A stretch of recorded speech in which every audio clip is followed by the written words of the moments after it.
Tere, mina olen Laura. E-kaubandus on mõnusaks alternatiiviks tavapoest ostmisele ja võimaldab paari hiireklikiga osta kaupu ka teiste riikide e-poodidest. Euroopa Liidu riikidest ning ka Norrast ja Islandilt tooteid ostes kehtivad ühtsed tarbijakaitse põhimõtted, mistõttu on sinu õigused tagatud sarnaselt nagu koduriigis tehtud e-ostude puhul. Siin on mõned mõtted, millele enne ostu sooritamist kindlasti tähelepanu pöörata. Esiteks kontrolli, kes on teiseks tehingu osapooleks, sest on oluline, et tehing sõlmitakse tarbija ja juriidilisest isikust müüja vahel. 2 eraisiku vahelistele või 2 juriidilise isiku vahelistele tehingutele tarbijakaitse reeglid ei laiene. Teiseks pane tähele, et e-poest ostetavad kaubad peavad vastama nende kirjeldusele, lubatud kvaliteedile ning vastama nendele nõudmistele, mida müüja on väitnud selle kauba puhul olemas olevat.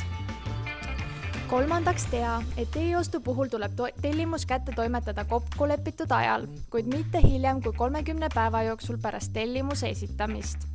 Kui müüja on sind teavitanud, et kauba kätte toimetamine hilineb, võid anda müüjale tellimuse täitmiseks uue mõistliku tähtaja.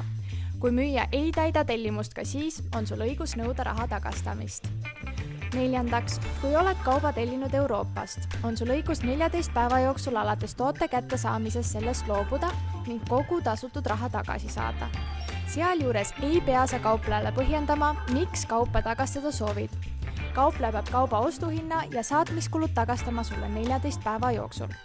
Pea meeles, et tagastatav kaup peab olema kasutamata ning kandmata. Sina tarbijana tasud kauba tagasisaatmise eest. Viimaseks, kui toode ei vasta reklaamitule või on puudustega, on sul õigus esitada kauplejale pretensioon, mida e-ostude puhul saab teha 2 aastat.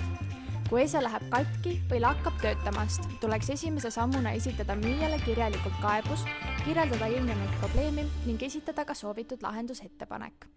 Euroopa Liidu riikides on tarbijal esmalt õigus nõuda toote parandamist või asendamist ning selle võimatuse korral paluda makstud raha tagastamist.